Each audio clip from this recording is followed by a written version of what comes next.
In Everridge, Colorado, the snow doesn't just cover the ground. It buries secrets too dark for daylight. A decorated soldier returns home. His wife murdered.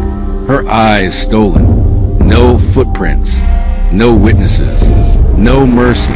What he uncovers next will tear apart everything he thought he was fighting for. Welcome to AI Crime Vault, where chilling mysteries are unraveled one shadow at a time. If you crave true crime stories soaked in betrayal, danger, and AI-driven revelations, hit that like button and subscribe to join us on this chilling journey in the shadows of Everridge, because sometimes the dead don't stay buried. Chapter 1, The Officer and the Widow, Everridge, Colorado. Population, 4,392. One less after the snowfall. The transport plane touched down in Denver under a sky that looked like ash. Major Ethan Cole stepped off the ramp, boots thudding with the weight of 10 years and 10,000 ghosts. His chest bore the burnished glint of valor, but his eyes, deep set and storm-colored, carried a war that didn't end overseas. By the time he reached Everridge, the snow had buried the roads. He didn't recognize his own town. The streets were quieter. Businesses shuttered. The coffee shop, where Clara used to laugh into her lattes, boarded. The church bell, silent. His home, cold, but not as cold as what he found waiting for him. The sheriff met him at the edge of the Cole property, lips trembling behind a grizzled beard. "We tried calling you, but the line was encrypted. You were still on mission. We didn't want it getting to you wrong." Ethan said nothing. He only stared as deputies unzipped the body bag in the living room where Clara's sent used to live. There she was, pale, frozen, like a fallen angel in a snow-covered forest. Her hands were folded across her chest, clasped tightly as if in a final prayer. But her eyes, gone, surgically removed. Not gouged, removed. She had been found outside Everridge Pines, miles from town, in an untouched stretch of forest that saw no footprints, no animal tracks, just one lone figure in the center of silence. The police had no answers, just theories. It was Daniel Reeves. She was having an affair with that scientist. Nah, it was that cult, the Children of the Know. They always said the world would end in snow. Could be a serial. Military-wise, been targeted before. Ethan said nothing. He knew the military cleaned its messes quietly. And this was surgical. Deliberate, not random. That night, he opened the sealed chest beneath the floorboards of his garage. He didn't want to be that man again, the one with blood on his hands. But justice doesn't knock politely. It kicks the door in. Inside the chest were files. Guns, maps, discs, and Clara's journal. The last entry read, "They're watching, Ethan, not with eyes, with patterns. If anything happens to me, find the clock. You'll know which one." At midnight, as a storm howled through the pine trees, Ethan stood in their bedroom. Snow flurries danced against the window, like spirits trying to get in. He reached for the antique wall clock Clara adored, the one with a hummingbird etched into its face.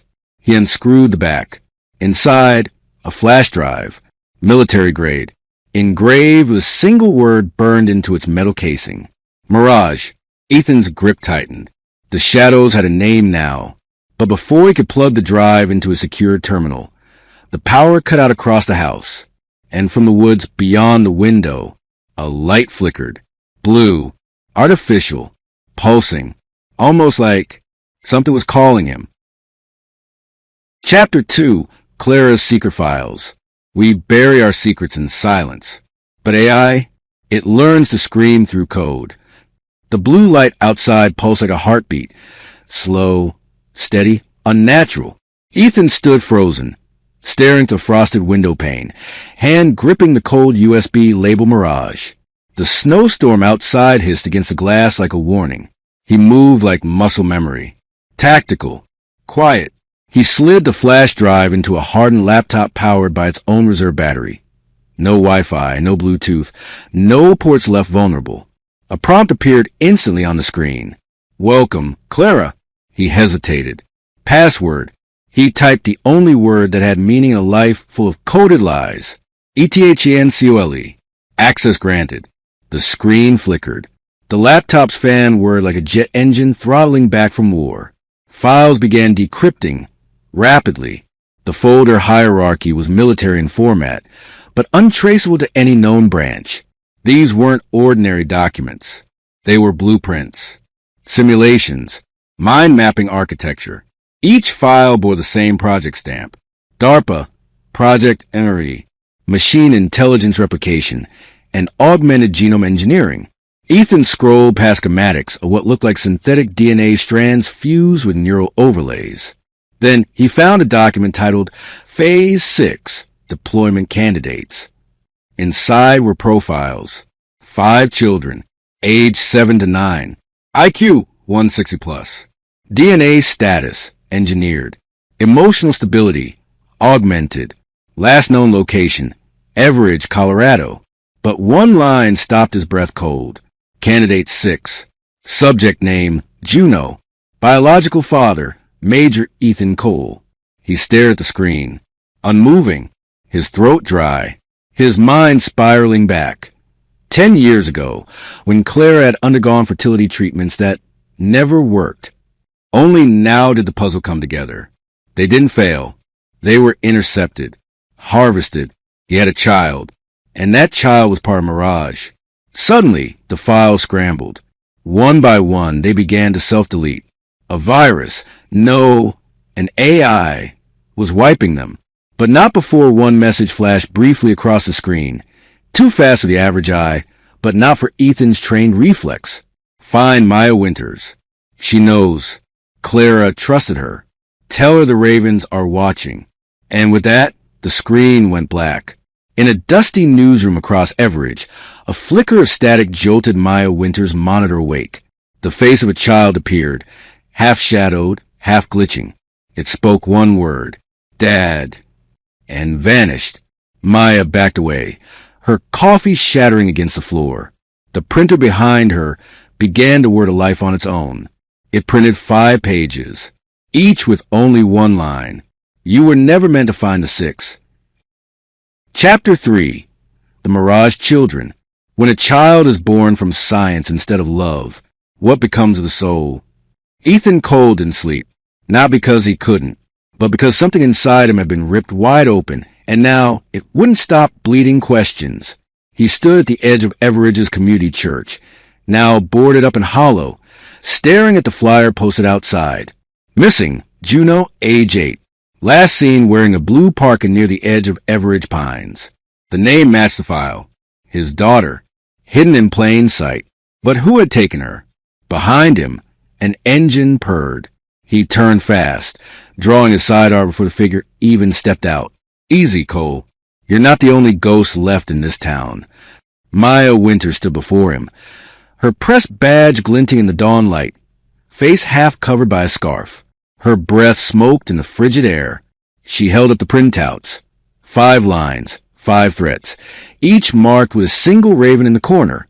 Ethan lowered his gun slowly. Why did Clara trust you?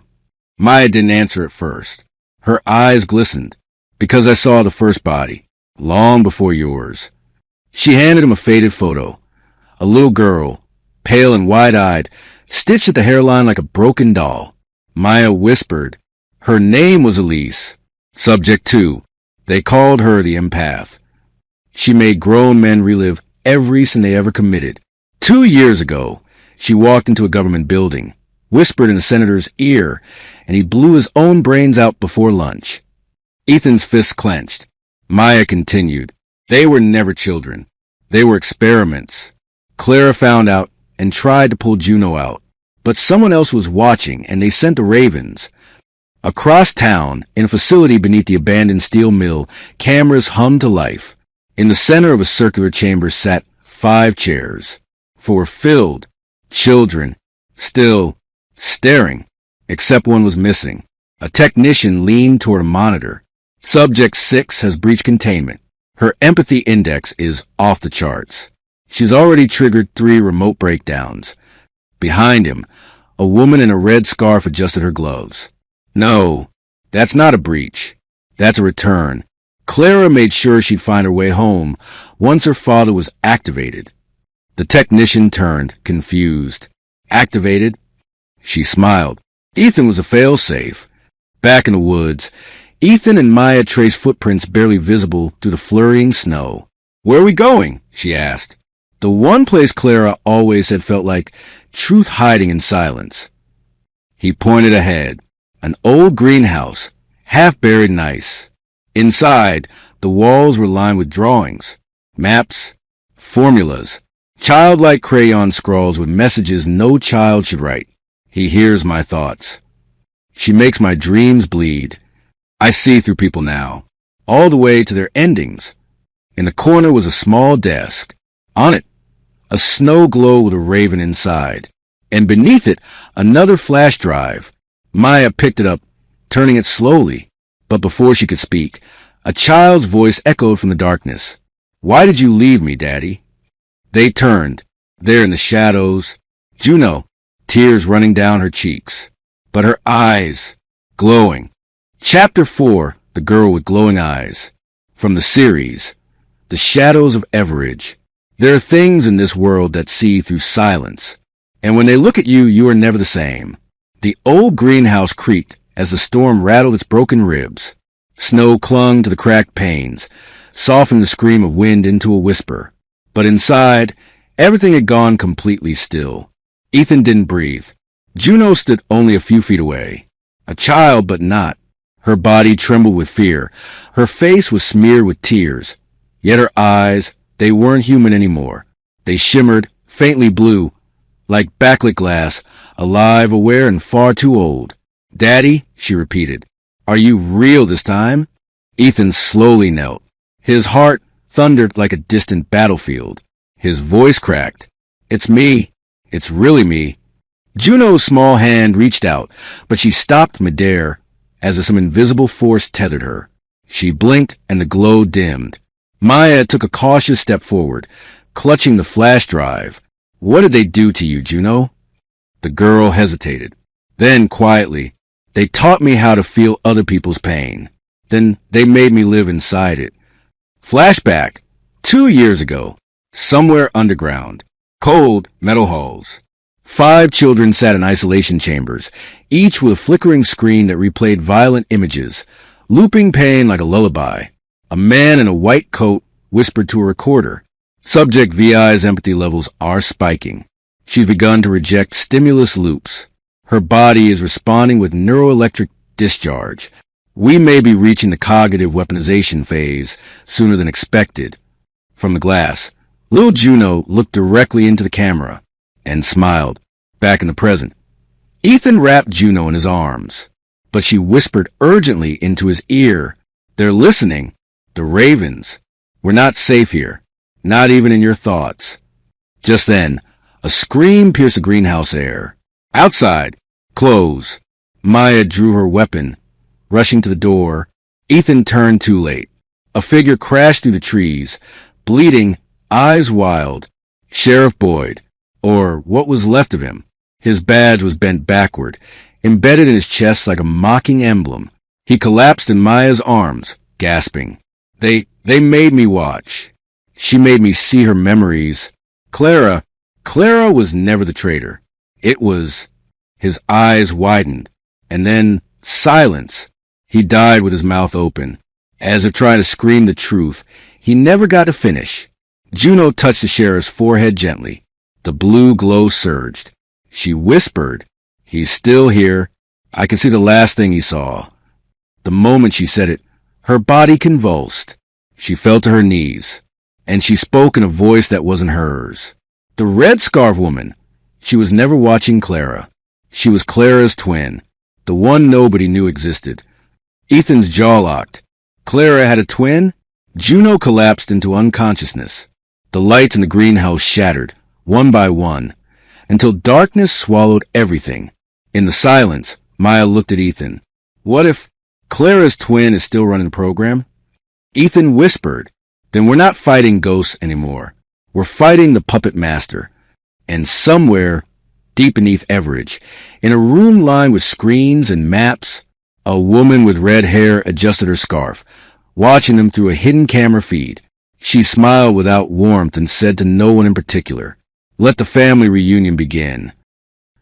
Chapter 5, The Twin Nobody Knew. From the series, The Shadows of Everridge. Some mirrors don't reflect, they rewrite. The snow fell heavier now, blanketing the world in cold silence. But inside Ethan Cole's heart, the storm was louder. He sat beside Juno, who still hadn't regained consciousness. Maya paced the greenhouse, flashlight in hand, the flickering beam illuminating crayon messages on the frost-dusted walls. Every drawing led back to the same figure, a woman in red, always watching, never aging. Maya turned, her voice shaky. Clara had no records of twin. I checked. Birth certificate says she was an only child. Ethan stared blankly at the frosted glass. That's the trick. The military taught me something in Black Ops. Sometimes, the most dangerous assets are buried before they're even born. Flashback, 1988. Blackwood Institution for High Cognition Children. 2 infants. Identical. One smiled at the light. The other blinked and the light bulb shattered. In the observation chamber, a man whispered, "Separate them. Raise them apart. One nurtured in love, the other in control. Let's see which one becomes a weapon." Back in Everridge, Ethan replayed memories with new eyes. The strange calls Clara got at night, the changes in her moods, the fear she'd never explain. She wasn't unraveling. She was being watched, hunted by someone who shared her face. And worse, someone who was always one move ahead. Maya suddenly stopped pacing. She held up the flash drive they recovered from the snow globe. "Ethan, this was labeled X. Triad. That's not a child's drawing. That's an operation code name." She slid it into her laptop. The screen blinked alive. A list of subjects. Pictures. Charts. Neural scans. But one name stood out. Cole Clara. Status. Compromised. Cole Elira. Status. Operational. Ethan's breath caught. Elira? That's the name of the twin. Maya nodded. She's been running Project Impasse since Clara tried to sabotage it. The murders? The staged suicide? The blackout zones? All her. Ethan clenched his fists. But before he could speak, Juno stirred. She sat up slowly, her eyes returning to normal. "Daddy, she's coming." Ethan kneeled, gripping her shoulders. "Who? Who's coming?" Juno didn't answer. She reached into her coat and pulled out a folded paper, a drawing. It showed 2 women, one crying, the other smiling, with black birds flying from her hands. In the corner, in a child's shaky writing, "Only one mom gets to live." Meanwhile, in the undercroft of the abandoned Blackridge Hospital, Elira stood before a wall of monitors. Each one displayed townspeople going about their lives, unaware that their memories were being rewritten by electromagnetic pulses from hidden transmitters across Everridge. Her assistant approached. "Cole's back. He's found subject 6. Elira smiled. "Then let him come. We need his pain. It's the final piece." She turned to the far corner of the room. A silhouette moved, thin, fragile, humming a lullaby. Another child? No. A girl with her mouth sewn shut, eyes glowing green. Prepare subject X. It's time they met their uncle. Back at the greenhouse, Maya's laptop beeped. A new file decrypted. A video. Clara's face appeared. Tired, bruised, but determined. "If you're seeing this, I'm already dead. And Elira, she's not just my twin.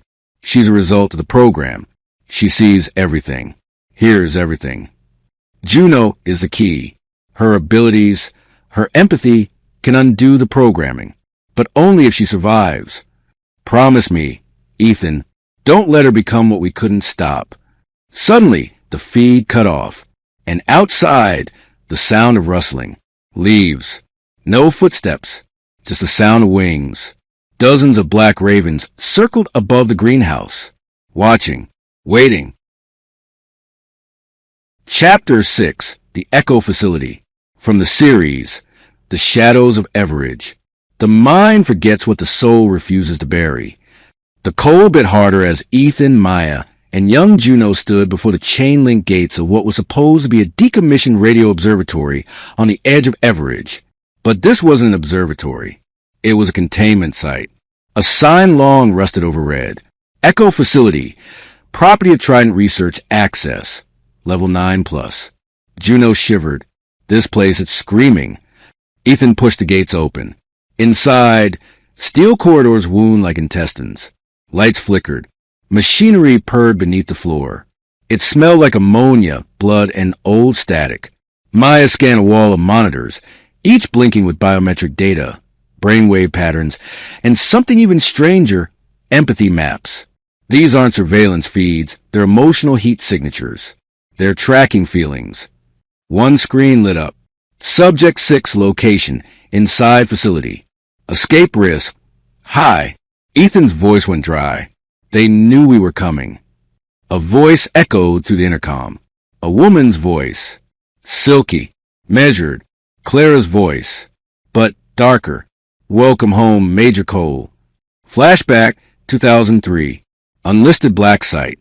2 patients. Mirror twins. One had empathy beyond measure. The other could make others feel what she wanted them to. Clara was the experiment gone good, the project head had said. Elira was the one that worked. Present. In the Echo Facility's core, Ethan, Maya, and Juno descended into a hollow chamber that hummed with an unnatural pulse. Tubes lined the walls, each containing floating figures in cryostasis. Some were children. Some were elderly. All had one thing in common. The same look in their eyes. Emptiness. Like memories had been stolen. Juno stopped before one of the tanks. Mommy? Inside floated a woman, bruised, unconscious. Not Clara, but her. Elira. Maya pulled Ethan back. That's not a prison tank. That's a neural amplifier. She's projecting even while asleep. Suddenly, alarms blared. The tanks lit up. The bodies began to twitch. A new voice filled the room. You never asked why Clara ran, Ethan. It wasn't fear. It was guilt. A door creaked open. Clara appeared. Alive. Pale. Bleeding. Ethan ran forward. But Juno stepped between them. That's not Mommy. Clara smiled, but her eyes glowed green. Then she dissolved into static, just a hologram. We needed your grief to locate her. Juno's gift only works under pain. And now she's awake. Suddenly, from the deepest part of the chamber, a massive steel pod hissed open. Inside it, the real Elira. But she wasn't alone. She was holding a child. Another Juno. Identical. Eyes sewn shut, but her skin pulsed with energy. Meet subject 13. We made her using the parts Clara wouldn't give us. She doesn't dream. She remembers for everyone. The lights exploded. A shockwave sent Ethan flying across the floor. Elira stepped forward. Now that you're here, Ethan, you'll help us finish the sequence. Chapter 7, The Child That Never Cried. From the Silhouette novel, The Shadows of Everridge. There are children born of love and children born of obsession. Lights flicker. The power grid inside the Echo Facility surges erratically, and a chilling cold descends. Not from the weather outside, but from something inside waking up. Ethan scrambles to his feet, blood trailing from his temple. He looks at the new child, Subject 13, in Elira's arms. She's identical to Juno, but wrong, almost hollow. Her face, expressionless. Her limbs, too still. Her mouth stitched shut, but her eyes, her sewn shut, trembling eyes, whisper something without a sound. Maya grabs Ethan's arm. That's not a child, Ethan. That's a transmitter. For what? For pain. Trauma. Every memory stolen from Clara was implanted in her, and she's been replaying it. Over and over. Her silence isn't peace. It's a scream they buried. Flashback. 3 years ago. Secret Trident lab. Clara stands barefoot in a white room, tears streaming as Elira forces a syringe into her neck. You should have let me go. But no, you married him. Loved him. You got a life. Elira snarls. So now your memories belong to me. Clara collapses. In another room, Subject 13 is born. Back to present. The real Juno stares at the stitched twin, her nose bleeding again. She's inside my head. Her voice quivers. She keeps showing me the fire, the people screaming. Suddenly, Juno collapses. Subject 13 twitches. Her sewn lips tremble. The temperature drops 20 degrees. Ethan, Maya whispers. I think she's sinking. She's using Juno as a conduit. The facility's AI alarm begins repeating the same phrase. Subject 13 neural sync complete. Countdown initiated. Project Rift commencing in 300 seconds. The shattering revelation. As Ethan tries to carry Juno away, a file screen flashes open on one of the AI consoles. It shows Clara, days before her death. She's in a glass chamber, whispering a message. If you're seeing this, I didn't make it. They used me to create her. But she wasn't supposed to survive. Clara wipes her tears. Ethan, you must destroy the neural core. It's the only way to stop the signal. But it's inside her. Inside 13. You'll have to. The feed cuts to black. Suddenly, the air around Subject 13 begins to warp, the chamber groaning under a rising frequency. Juno opens her eyes, but they glow, not with her light, but Alira's. Daddy, she says in a voice not her own. It's time to choose who gets to live. Collision boom. A wall explodes behind them. A new figure emerges, cloaked in military armor, his face concealed. He fires 2 darts, one at Alira. The other hits Maya. Ethan, move, he shouts. But it's too late. Juno, possessed by 13, screams. And the screen cuts to static. Chapter 8, Project Rift. The greatest weapon ever built wasn't a bomb. It was a child who remembered everything and forgave nothing. The Echo facility is crumbling. Sparks rain down. Air sirens blare like a morning choir. The temperature surges, and so does the tension. Ethan kneels beside Maya, dart in her neck, unconscious. Across from him, Subject 13 levitates mid-air, Juno's voice echoing in twisted stereo, distorted by Alira's psychic intrusion. Your grief powered her.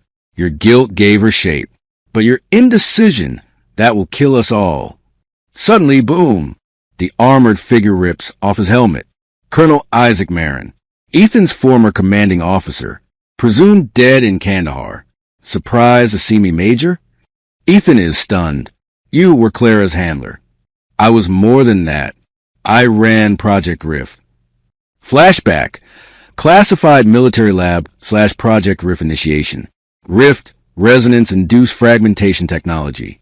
A military experiment to weaponize empathy, turning human trauma into psychic shockwaves capable of collapsing enemy minds without touching them. Clara was the only viable host. Alira, the only controllable variant. Until she broke loose. Present. Ethan punches Isaac. You used her. Used all of them. Even Juno.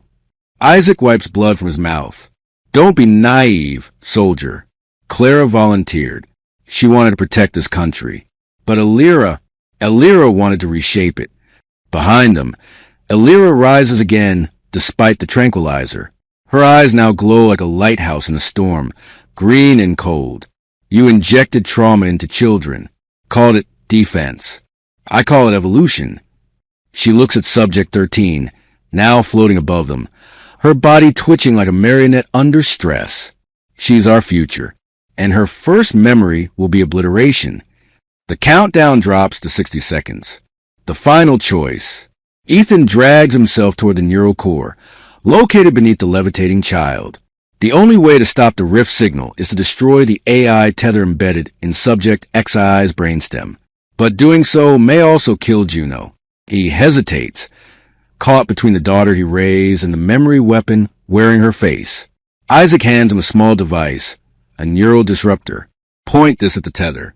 One shot. No redo. Ethan looks at Juno, her real self flickering beneath the possession. A single tear rolls her cheek, glowing faintly. Daddy, help. Boom! Alira attacks, flinging Isaac into a wall. Ethan fires. A beam of blue light sears through the chamber, hitting 13. She lets out a soundless scream. Every light in the facility explodes. And then darkness, silence, smoke, aftermath, or so it seems. Ethan wakes. He's bleeding, trembling, and alone. The facility is in ruins. Maya? Missing. Isaac? Gone. Elira? No trace. Juno?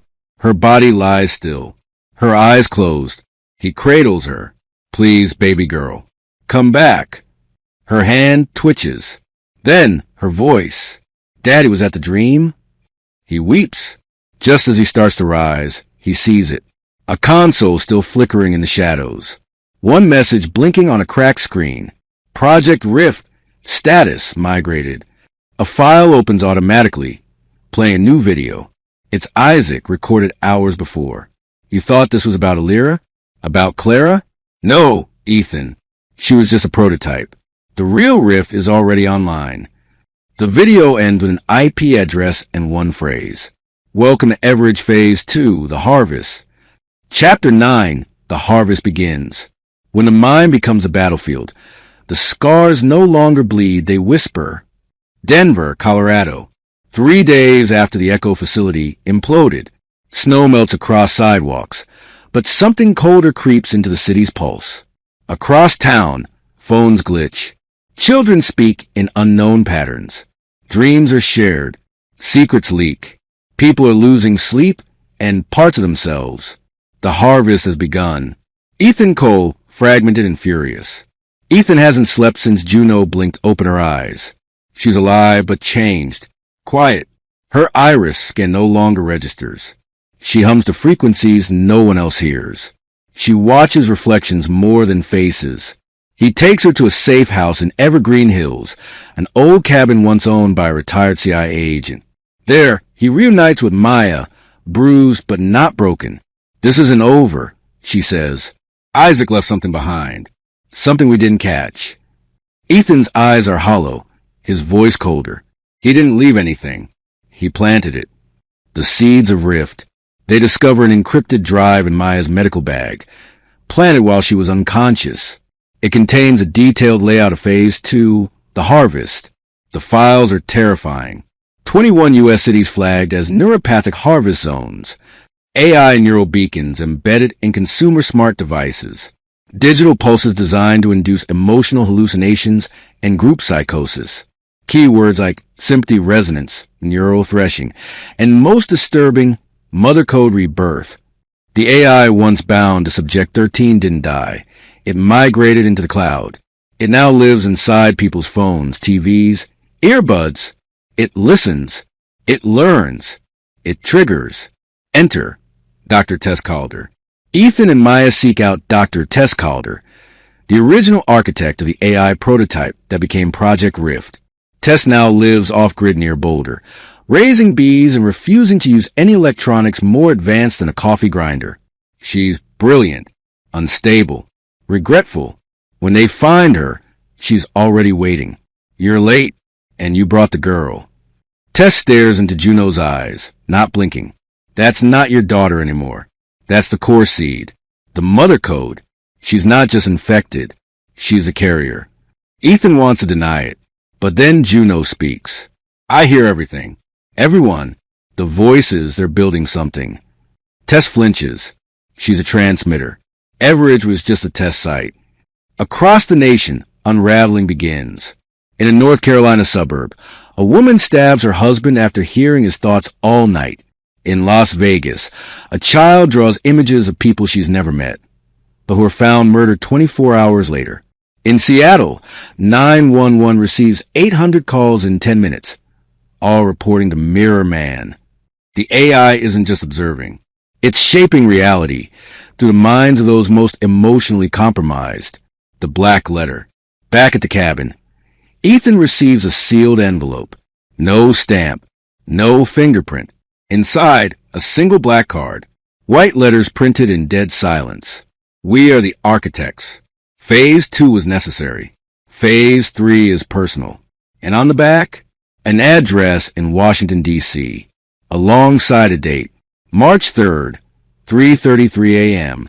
The Harvest has a final chapter, and it's already scheduled. Ethan, Maya, and Juno are running out of time. The entire country is shifting under their feet, and the architects, whoever they are, have begun their endgame. What is Phase 3? Why is Juno the Mother Code? And what will happen when Ethan confronts the makers of the mind-breaking machine? Shall we move into the explosive final chapter? Chapter 10, Judgment Code. The final countdown has begun. The blaring alarms echoed to the underground facility, vibrating the walls of the cold, metallic corridors. Ethan, Maya, and Juno sprinted, desperation and urgency fueling every step. The countdown was relentless, ticking away like a death knell. Their minds raced through the maze of impossible questions. What is Phase 3? Why is Juno the Mother Code? And who are the architects, the elusive puppeteers behind this hellish game? But those questions seemed insignificant now. No matter how much they wanted answers, they had one thing in common. They were running out of time. Ethan, we need to move faster, Maya urged, her breath sharp in the thick air. They're coming for us. Juno, for once, said nothing. She was too far gone, her mind and body tethered to something darker, something deeper. Her eyes were glazed, her movements robotic. Ethan had to admit, he didn't fully understand what she had become. Juno's transformation was all-consuming, a side effect of becoming the Mother Code, the very code that could bring civilization to its knees or elevate humanity to an unimaginable future, depending on who controlled it. The sound of boots echoed behind them, an ominous reminder of the architect's reach. Every step Ethan took felt as though it were sinking deeper into the sands of a shifting world. The architects knew everything, had seen everything, and now they were enacting their final move. We're almost there, Ethan gritted his teeth. They reached the elevator, a relic of the old world, far too slow for what they needed. As the door slid open, they dove inside, Ethan slamming his hand on the emergency override button, sending the elevator rocketing upwards. Phase 3, Maya whispered, her voice shaking. What do you think it is? I think we'll find out when we face them, Ethan said, his pulse quickening. The walls of the elevator creaked, and for a moment, he felt like the entire world was about to implode. Get ready. We'll be out there in seconds. Juno looked at them, her face twisted with an emotion that neither of them could understand. She stepped forward, her hands shaking, the Mother Code pulsing within her. They're here. It's too late. The doors to the elevator slid open, revealing a vast chamber, its walls lined with strange symbols that seemed to shift before their eyes. At the center stood the architects, a group of shadowy figures dressed in long, flowing robes, their faces obscured. Welcome, the voice of the architect echoed, a voice that seemed to come from everywhere, yet nowhere, to the final phase. Ethan's heart skipped a beat as he stared at them, knowing that whatever happened next would change everything. He had no idea how they would defeat them. But one thing was clear. This was a moment, the final battle. Juno stepped forward, her voice trembling as she spoke the only words that seemed to matter now. I am the Mother Code. A deadly silence followed. Ethan's breath caught in his throat as the architects moved. The game was over. Phase 3 had begun. The final showdown was at hand. If you crave true crime stories soaked in betrayal, danger, and AI-driven revelations, hit that like button and subscribe to join us on this chilling journey, the shadows of Everridge. Because sometimes the dead don't stay buried.